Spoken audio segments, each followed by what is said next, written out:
Hello, जय हिंद साथियों। स्वागत है आपका अपना परिवार अपना स्टडी केयर में। तो दोस्तों, कैसे हैं आप लोग?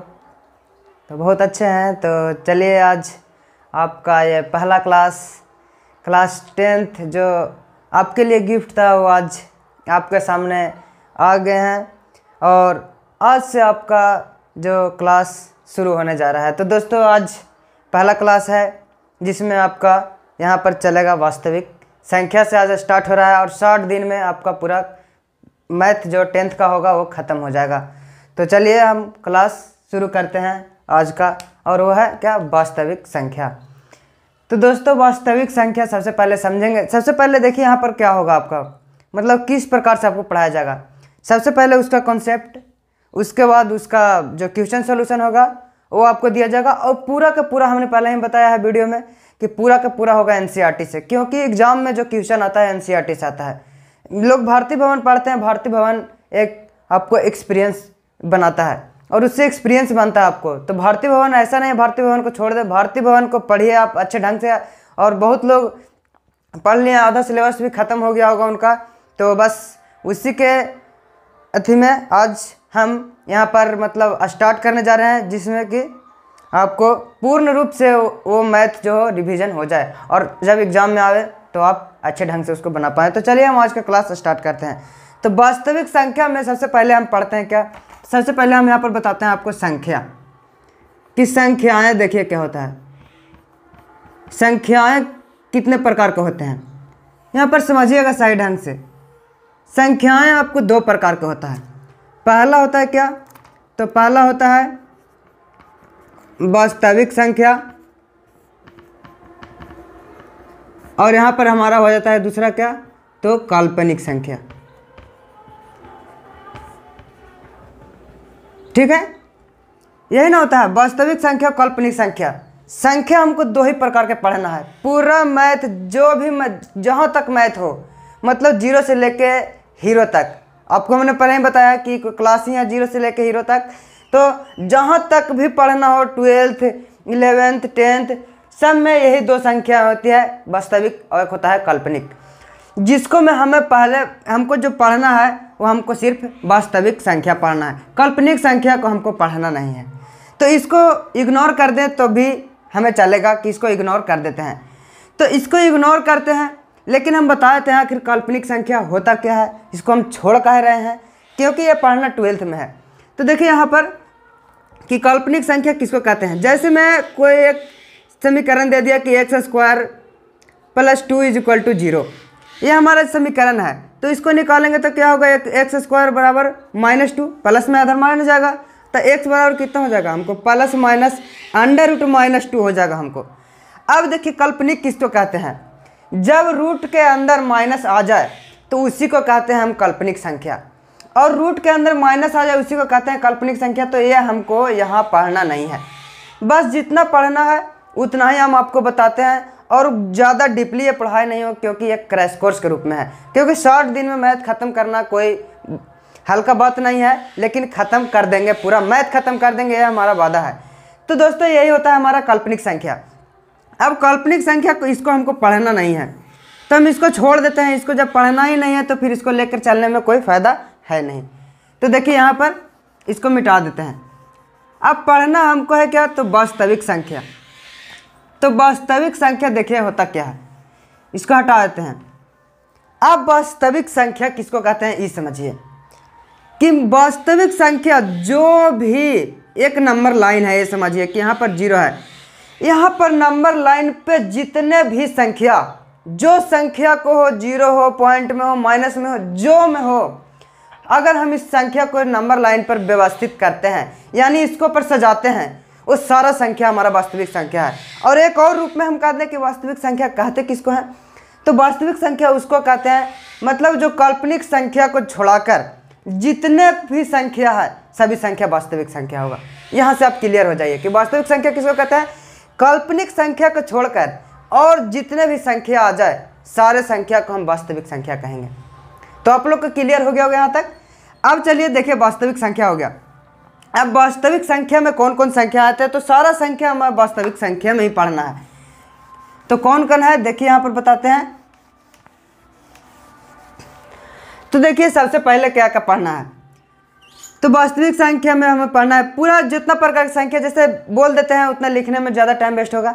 जैसे होगा परिमेय संख्या, पूर्णांक संख्या, भाज्य संख्या, अभाज्य संख्या, सम संख्या, विषम, मतलब जितने प्रकार के संख्याएं हमें पढ़ना है वो सारा चीज़ हमें वास्तविक संख्या में पढ़ना है। और यहाँ पर हमारा फर्स्ट जो चैप्टर क्लास 10th का जो बेसिक स्टार्ट होता है वो हमारा वास्तविक संख्या से स्टार्ट होता है। तो इसी प्रकार से स्टार्ट होता है ताकि आपको अच्छा ढंग से ज्ञान हो किसी भी प्रकार के संख्या का, तभी आप आगे सही ढंग से, जब संख्या का ज्ञान ही नहीं रहेगा तो आप सही ढंग से बना नहीं पाइएगा। तो जैसे हम कुछ कुछ बता देते हैं जो इसमें यूज है। तो यूज इसमें पहले कि यहाँ पर क्या, तो प्रकृत संख्या, सबसे पहले प्रकृत संख्या के बारे में कुछ बताते हैं। जैसे ही बताते हैं लिख के नहीं, आप लोग अगर सही ढंग, सबसे पहले एक बात और कि आप लोग किताब लेकर बैठिएगा एनसीईआरटी। और दोस्तों जिनको पास किताब नहीं है वो टेंशन नहीं लेंगे, किताब नहीं है जिनको पास, वो हमारा टेलीग्राम चैनल है जो इस वीडियो के डिस्क्रिप्शन बॉक्स में आपको लिंक मिलेगा उसको से आप ज्वाइन हो जाएंगे। और उसका देखिए यहाँ पर पूरा मैथ का आपको पीडीएफ है, और पूरा मैथ का पीडीएफ, एनसीईआरटी का पीडीएफ इस मोबाइल के थ्रू हम आपको पीडीएफ दे देंगे और उसी मोबाइल से आप पढ़ लीजिएगा। अगर नहीं है तो, अगर है तो आप लेकर बैठिएगा किताब, और एक एक चीज़ जो बोलते हैं वो नोट कीजिएगा, क्योंकि एक एक चीज़ हम बस आए हैं तो बस एग्ज़ाम के पर्पज़ से, कि एग्ज़ाम के पर्पज़ से ही पढ़ाना है हमको। हमें पूरा डिटेल कोर्स नहीं है कि हम समय कुछ कम रहने की वजह से हम डिटेल कोर्स नहीं पढ़ा पा रहे हैं, इसलिए यह क्रैश कोर्स है। आप लोग जो बताएंगे उसको सही ढंग से नोट कीजिएगा, और अच्छे मार्क्स लाने का दोस्तों हम अच्छा मार्क्स दिलाएंगे, चाहे इसके लिए जो हो जाए। तो देखिए यहाँ पर चलिए शुरू करते हैं। तो वास्तविक संख्या में सबसे पहले हम क्या बताएं कि प्रकृत संख्या। प्रकृत संख्या किसको कहते हैं? गिनती को संख्या को प्रकृत संख्या कहते हैं। अब गिनती कहाँ से गिनते हैं? तो गिनती हम एक से शुरू करते हैं, एक ही से ना शुरू करते हैं गिनती 1 2 3 4, तो एक से शुरू करते हैं, मतलब गिनती की संख्या को प्रकृत संख्या कहते हैं। ये सब आप लोग जानते होंगे, बेसिक है, जानते होंगे, लेकिन फिर भी हम बता दे रहे हैं। और दूसरा क्या, पूर्ण संख्या, जो जीरो और प्रकृत संख्या को जोड़ दें, मतलब प्रकृत संख्या माने जीरो से जो स्टार्ट हो उसको पूर्ण संख्या कहते हैं। और भी सब संख्या है, और यहाँ पर बताते हैं जो कि यूज होने वाला है परिमेय संख्या, वो हमको बताना बहुत ज़रूरी है। जैसे परिमेय संख्या, तो परिमेय संख्या होता क्या है यहाँ पर देखिएगा थोड़ा। परिमेय संख्या का जो फार्मूला जो मतलब डिफिनेशन होता है क्या, कि लोग कहते हैं कि जिसको P/Q के रूप में लिखा जाए वो परिमेय संख्या होता है। दोस्तों यहाँ तक सही है, लेकिन इसका कोई और शर्त भी होता है दोस्तों, उसको शर्त को भी आप याद रखेंगे तो ज़्यादा बेटर होगा। तो हम कहते हैं कि जो P/Q के रूप में लिखा जाए वो परिमेय संख्या होता है, लेकिन Q बराबर नॉट इक्वल टू 0। अब E काहे होता है ये भी हम बता देते हैं। और यहाँ पर देखिएगा तो P और Q जो है एक पूर्णांक है, मतलब कि पूर्णांक है, ठीक है। P और Q पूर्णांक है, तो P और Q बताएं हम क्या कि P/Q के रूप में लिखा जाए जो परिमेय संख्या होता है, और Q बराबर नॉट इक्वल टू 0 होता है। वो क्या होता है देखिए, तो जैसे P मानते हैं P 1 है, और Q बराबर अगर हम 0 यहाँ पर तो लिखे हैं कि शर्त होता है कि नॉट इक्वल टू 0, अगर हम कर देते हैं यहाँ पर कि Q की जगह 0, तो 1 अगर किसी भी मतलब नंबर में अगर 0 से भागा दे दिया जाए, किसी भी नंबर में, करोड़ लाख अरब खरब कितनों में, तो पूरा के पूरा हीरो बना देगा दोस्त। इसीलिए कि यहाँ पर इन्फिनिटी हो जाता है, जब भी 0 से भागा दे देंगे तो इन्फिनिटी हो जाता है। इसी वजह से यहाँ पर फिर इन्फिनिटी हो जाएगा, तो फिर परिमेय संख्या होगा कहाँ से दोस्त? परिमेय संख्या तो होगा ही नहीं। तो दोस्तों परिमेय संख्या का क्या यहाँ पर लिखा हम कि परिमेय संख्या उसे कहते हैं, आप लोग नोट कीजिएगा कॉपी में, कि परिमेय संख्या उसे कहते हैं जिसको P/Q के रूप में लिखा जाए, और Q बराबर नॉट इक्वल टू 0 होना चाहिए। Q बराबर किसी हालत में 0 नहीं होना चाहिए। अगर Q बराबर 0 आ गया तो आपका मैथ वहीं गलती हो जाएगा, वो परिमेय संख्या होगा ही नहीं, वो इन्फिनिटी हो जाएगा, परिभाषित हो जाएगा। तो दोस्तों आप देखिए यहाँ पर, तो आप लोग समझ गए होंगे परिमेय संख्या क्या होता है, ठीक है। और अपरिमेय संख्या क्या होता है? अपरिमेय संख्या को भी पहचानने के लिए आता है कि जब हम कोई इक्वेशन लिखते हैं, बोलते हैं उसको मैं कि अपरिमेय संख्या को पहचानिए, मतलब कि उसको मैं, तो अपरिमेय संख्या किसको कहते हैं? तो अपरिमेय संख्या किसको कहते हैं? यहाँ पर दूसरा हम बताते हैं अपरिमेय संख्या। अपरिमेय संख्या, अब इसको आप लोग सही ढंग से समझेंगे। अपरिमेय संख्या किसको कहते हैं? तो एक इसका सूत्र ही हम दे देते हैं कि अंडर रूट अभाज्य संख्या, यहाँ पर अभाज्य संख्या ही लिख देते हैं, चलिए ज़्यादा बेटर रहेगा, अभाज्य संख्या। ठीक है, ये इतना आप लोग ध्यान दे रहे हैं कि अपरिमेय संख्या बराबर होता है अंडर रूट अभाज्य संख्या। मतलब कि अंडर रूट के अंदर अभाज्य संख्या आ गया तो उसको कहते हैं अपरिमेय संख्या। जैसे में देखिए, अभाज्य संख्या किसको कहते हैं? जो अपने सिवाय किसी और से ना कटे, यही ना होता है दोस्त। अभाज्य संख्या कहते किसको है? जो एक और अपने सिवाय किसी और से ना कटे, तो अभाज्य संख्या होता है। अब देखिए तो अभाज्य संख्या यहाँ पर लिख देते हैं कि अभाज्य संख्या कौन कौन है। देखिए तो सॉरी, यहाँ पर 0 नहीं होगा, 1 2 3 5 7 डॉट डॉट, ये सब हमारा अभाज्य संख्या है। और अभाज्य संख्या होता कितना? तो लिख सकते हैं कि √2 √3, यहाँ पर √5, ये सब हमारा कितना है? तो अभाज्य संख्या है। तो ये सब जो रूट के अंदर आ जाए, जिसका कह सकते हैं कि जिसका वर्गमूल ना हो, वो अभाज्य संख्या होगा। यहाँ पर 1 भी नहीं होगा, देख लीजिए यहाँ पर 1 भी नहीं हो, क्योंकि 1 का तो हम करेंगे तो वर्गमूल हो जाएगा, क्योंकि 1 का वर्गमूल 1 होता है। तो यहाँ पर 2 3 5 7, तो √2 √3 √5 ये हमारा क्या है? तो अभाज्य संख्या है। 2 3 5 अभाज्य संख्या है, और जब अंडर रूट में हो जाता है वो तो अपरिमेय संख्या हो जाता है। तो आप लोग यहाँ तक क्लियर हो गए होंगे। अगर यहाँ तक समझ में आ गया होगा तो ठीक है, अब चलते हैं आगे। और इतना ही जानना है। अब इसके बाद हम चलते हैं आपको क्वेश्चन सॉल्यूशन पे। तो इसके बाद अब हम चलते हैं, क्लास स्टार्ट करते हैं, क्योंकि ज़्यादा डीपली पढ़ाने वाला ये क्लास नहीं है दोस्तों कि हम हर एक चीज़ को आपको डिफाइन करें। ऐसे अगर पढ़ाएंगे, अगर डिटेल क्लास, अगर शायद मौका मिले तो डिटेल क्लास पढ़ाएंगे, और इससे भी ज़्यादा मतलब इससे भी गहराई में एक एक चीज़ को समझाकर हम पढ़ाएंगे। और ये क्लास 10th का क्लास है दोस्तों। सबसे पहले एक बार और आप लोगों से विनती करना चाहता हूँ कि अगर आप लोग क्लास 10th के स्टूडेंट अगर इस वीडियो को देख रहे हैं तो प्लीज़ इस वीडियो को उन दोस्तों तक शेयर कर दें जिनको पढ़ाई में थोड़ा प्रॉब्लम हो रहा है, क्योंकि उनको प्रॉब्लम को हर एक स्टूडेंट के पास मोबाइल होता है दोस्तों। हर एक भाई बहन के पास मोबाइल है, तो क्यों नहीं मोबाइल के माध्यम से ही वो अच्छे से पढ़ लें। तो उनके लिए ही हम ये बैच स्टार्ट किए हैं कि 60 दिन में पूरा मैथ ख़त्म, और सही ढंग से ख़त्म करेंगे। तो कृपया आपसे निवेदन है, रिक्वेस्ट है कि आप शेयर कर दें उन दोस्तों के पास, और अच्छे ढंग से शेयर कीजिएगा और पहुंचा दीजिएगा उन दोस्तों तक, नए नए दोस्तों तक। क्योंकि जब आप लोग, बहुत लोग देखिए एक बात बोलते हैं, बहुत लोग हैं जो व्यूज़ देखकर वीडियो देखते हैं। दोस्तों व्यूज़ उन्हीं का आता है जो मतलब बहुत दिन से चैनल पे है। हम तो अभी नया है, पर हाँ आप पढ़िए उनसे जिनसे समझ में आए। मैं एक ही बात कहता हूँ, मेरा चैनल हो या किसी और का चैनल हो, पढ़िए उनसे जो समझ में आता है। और एक बात और कि आपको इस YouTube चैनल पे आप सर्च मार के देखिएगा, रेगुलर क्लास किसी का नहीं मिलेगा, किसी का नहीं। और उसी पर्पज़ से हम स्टार्ट किए हैं चैनल की, पूरा रेगुलर क्लास मिलेगा, एक एक चैप्टर का वीडियो मिलेगा हमारे इस चैनल पे और इस प्लेलिस्ट में। तो शेयर कर दीजिए दोस्तों के पास। और चलिए अब चलते हैं आगे। समझिएगा यहाँ से कि अब आगे क्या पढ़ना है हमें। तो हमें जो इस चैप्टर में पढ़ना है क्या, तो Euclid algorithm, Euclid algorithm, Euclid भाग एल्गोरिदम उसको कहते हैं। तो यूक्लिड एल्गोरिदम पढ़ना है, और इससे 1-2 क्वेश्चन फिक्स मतलब कि आता ही आता है क्लास 10th के एग्ज़ाम, बोर्ड एग्ज़ाम में। तो इसको सही ढंग से हम बताएंगे, आप लोग समझिएगा सही ढंग से, और सही ढंग से समझिएगा तो हमें विश्वास है कि गलती होगा ही नहीं क्वेश्चन। तो देखिए यहाँ पर समझिए, संख्या तो आपको बता दिए कि संख्या होता है वास्तविक संख्या, काल्पनिक संख्या, और सारे संख्या के बारे में हम बता दिए आपको। अब चलिए यूक्लिड एल्गोरिदम, यहाँ पर जो पढ़ना है मेन जो हमारा इसका मोटो है वो है क्या, तो यूक्लिड एल्गोरिदम, यूक्लिड एल्गोरिदम यही पढ़ना है ना दोस्त। तो अब इसको समझिएगा, यूक्लिड एल्गोरिदम कहते किसको है। यूक्लिड एल्गोरिदम बहुत ही इंटरेस्टेड चैप्टर है, आप लोग बचपन से पढ़ते आ रहे हैं, लेकिन यहाँ पर जो डिफाइन किया गया उसको शायद उस रूप में आप नहीं जान पा रहे हैं।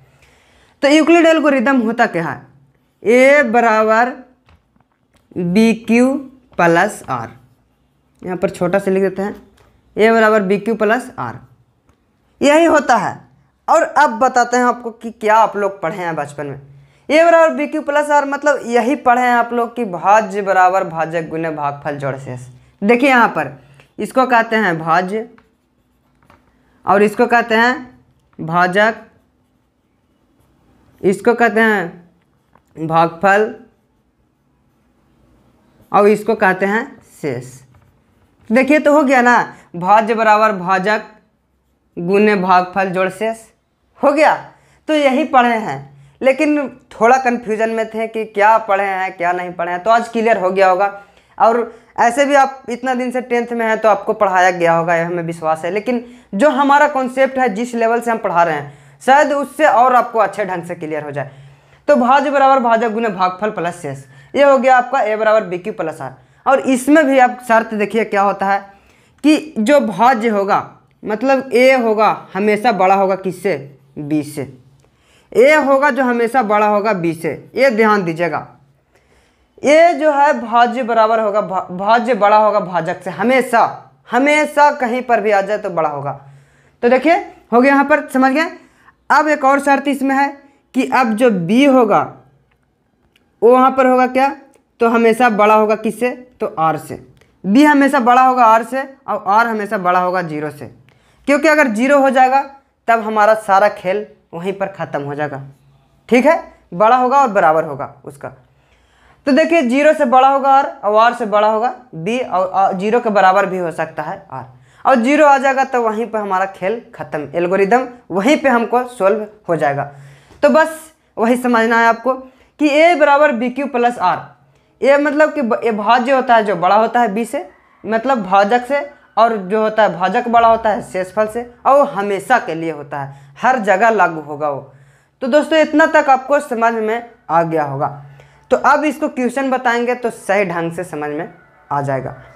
तो चलिए देखिए क्वेश्चन सॉल्यूशन पे हम चलते हैं, क्योंकि किताब की व्यवस्था मेरे पास भी नहीं है, तो हम भी मोबाइल में रखे हैं। क्वेश्चन आपको शायद नज़र दे रहा होगा, दिखाई दे रहा होगा इसमें।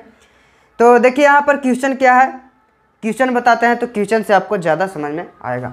यहाँ पर ये सब नोट कर लीजिएगा दोस्तों, नोट करते चलिएगा, ताकि एक क्रैश कोर्स की तरह समझिए कि आप नोट कीजिए, ताकि आपको किसी प्रकार के क्वेश्चन में प्रॉब्लम ना हो।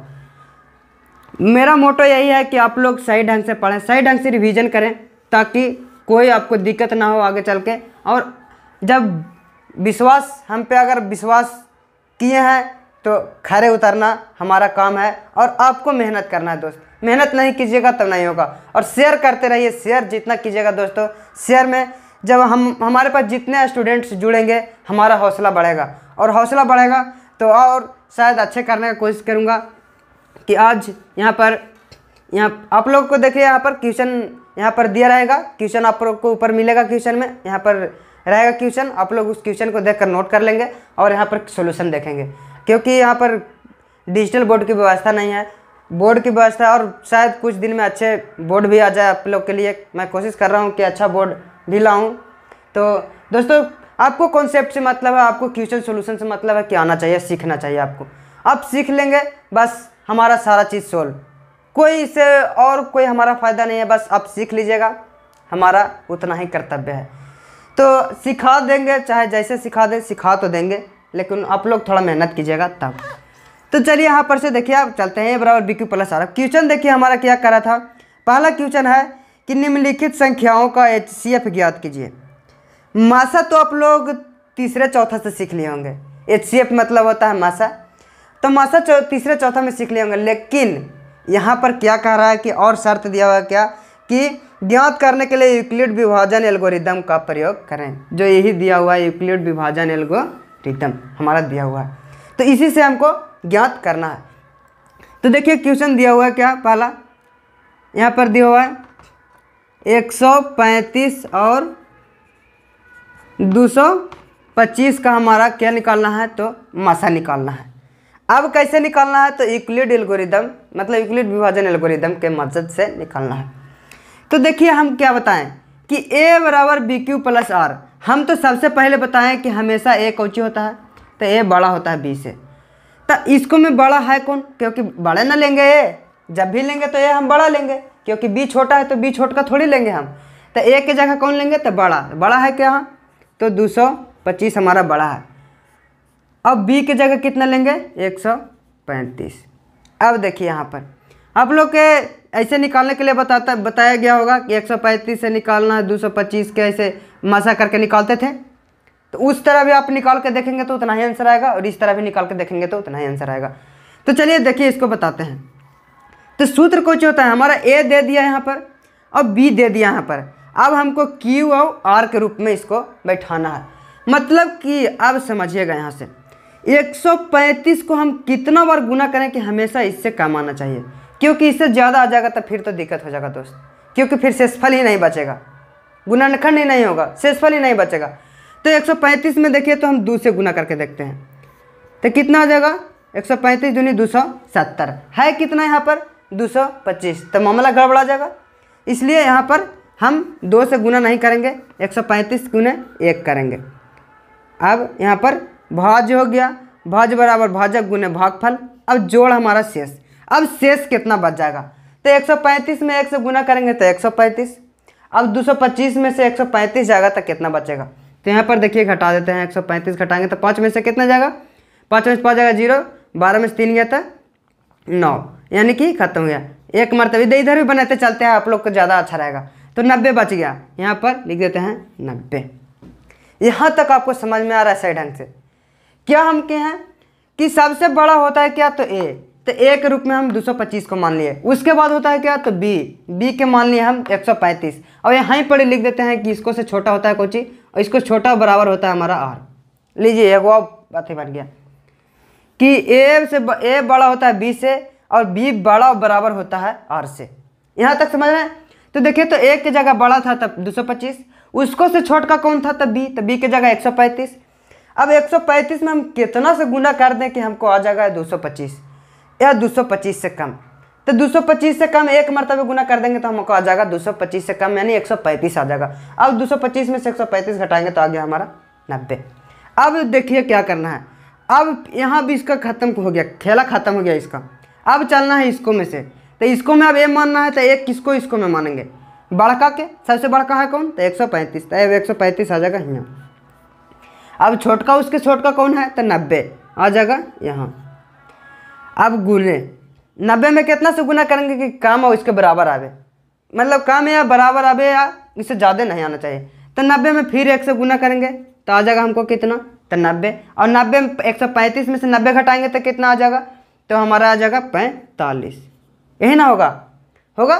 अब देखिए यहाँ पर फिर यहाँ पर लाएंगे किसको, हमेशा इसको यहाँ पर लाना है, ये ध्यान दीजिए, इसको लाना है यहाँ पर और इसको लाना है यहाँ पर, जब भी चेंज होगा यहाँ पर से तब। अब देखिए, अब इसको यहाँ लाते हैं तो आ जाएगा 90 यहाँ बराबर, यहाँ पर आ जाएगा क्या, तो इसको बोले कि यहाँ लाना है 45। अब कितना मरतबा गुना करें कि बड़ा छोटा और बराबर आ जाए, तो 45 दूनी 90, शेषफल हमको आ गया कितना, 0। हम कुछ बताएं आपको कि जहाँ शेषफल 0 आ गया यूक्लिड एल्गोरिदम वहीं सॉल्व है। जहाँ 0 आ गया यूक्लिड एल्गोरिदम वहीं सॉल्व हो गया, उसके आगे आपको जाना ही नहीं है।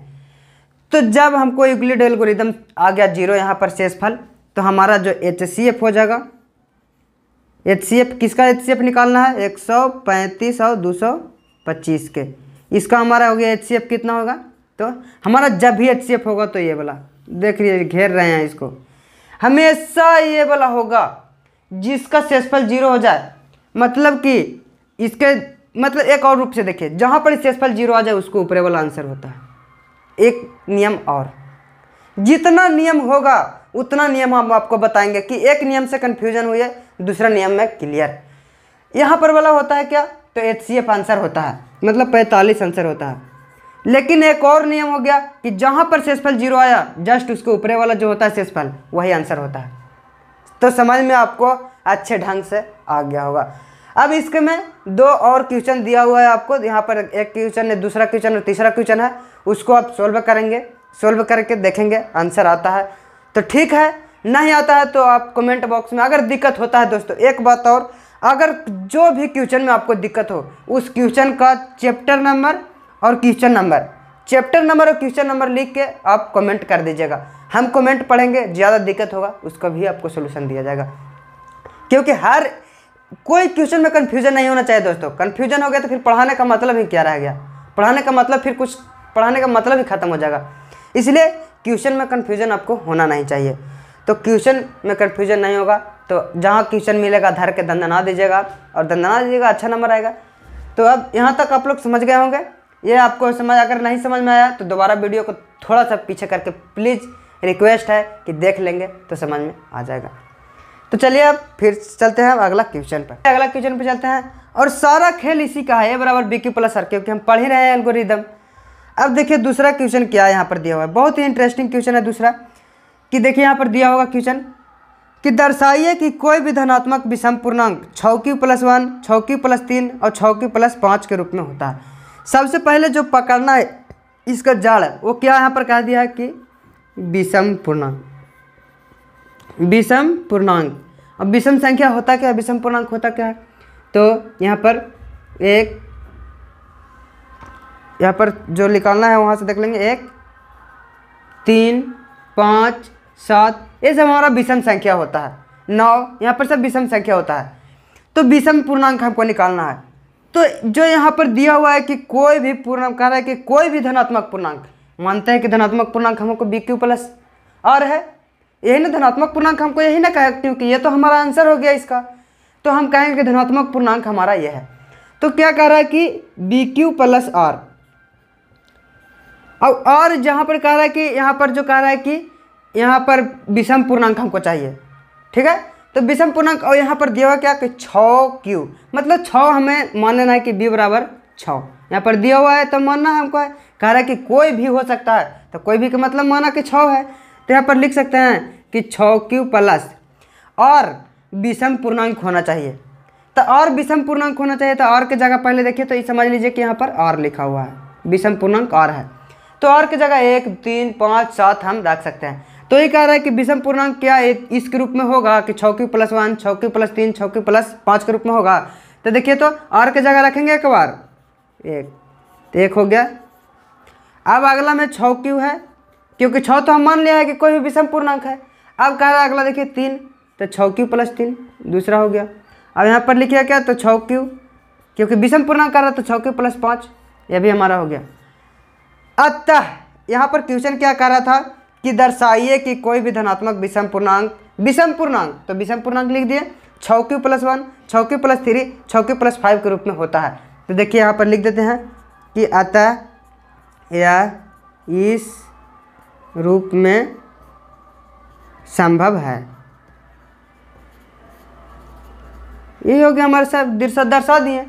लेकिन इस तरह का क्वेश्चन एग्जाम में आता नहीं है दोस्तों, तो इसको ज़्यादा डिटेल से पढ़ने की जरूरत नहीं है। बस ये समझ लीजिए कि विषम पूर्णांक कहा है, यानी कि इसको जो शेषफल होगा विषम पूर्णांक के रूप में होना चाहिए।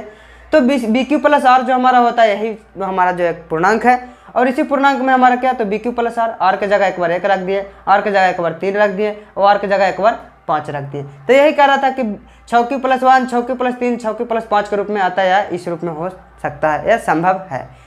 तो यहाँ पर समझ गए होंगे। ऐसे ही आप देखिए अगला क्वेश्चन, क्या अब अगला क्वेश्चन पर।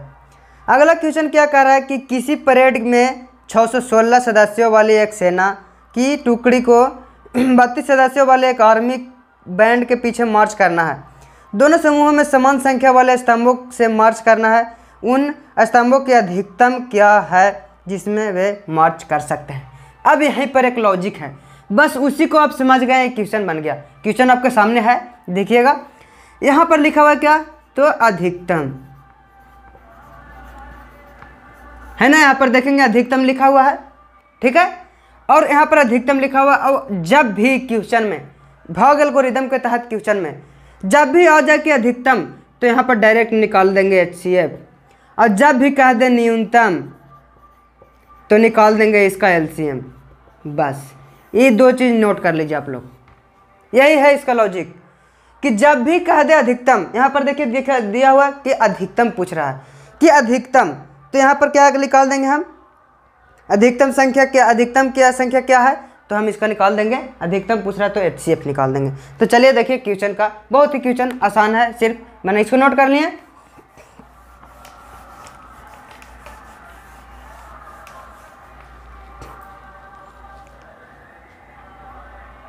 देखिए यहाँ पर क्या दिया हुआ है, 616 और दिया हुआ है 32, तो इसके रूप में हमको निकालना है। अब इसको भी निकाल देंगे, भाग एल्गोरिदम विधि से ही निकालना है दोस्तों, ये ध्यान दीजिएगा।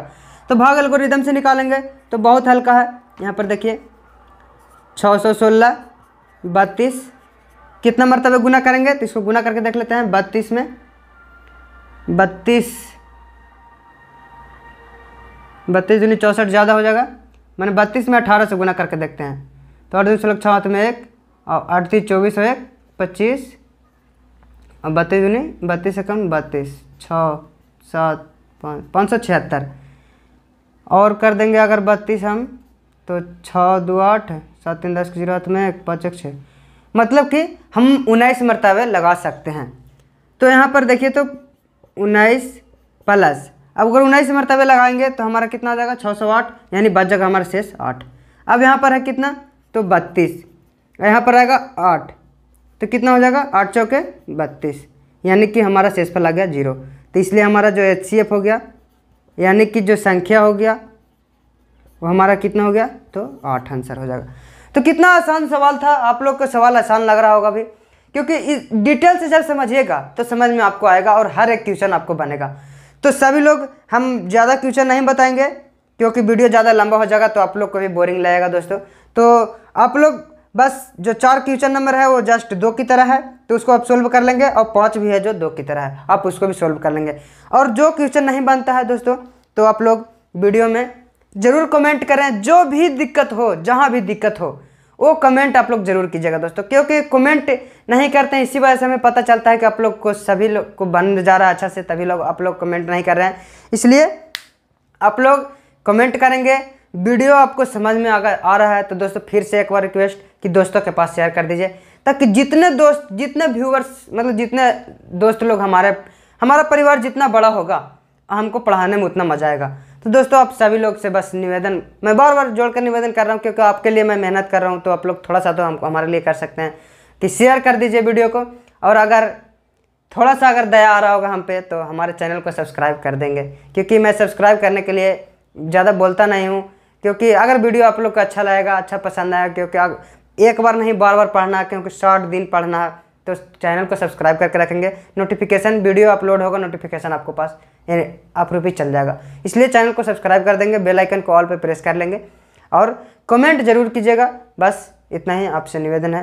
तो ठीक है दोस्तों, फिर अगला क्लास में मिलते हैं और अगले चैप्टर के साथ मिलते हैं। तो आप लोग किताब जरूर ले लेंगे, अगर जिनके पास किताब नहीं है वो किताब ले लेंगे। और अगर इस वीडियो अच्छा लग रहा है तो कमेंट जरूर करें। ठीक है, जय हिंद।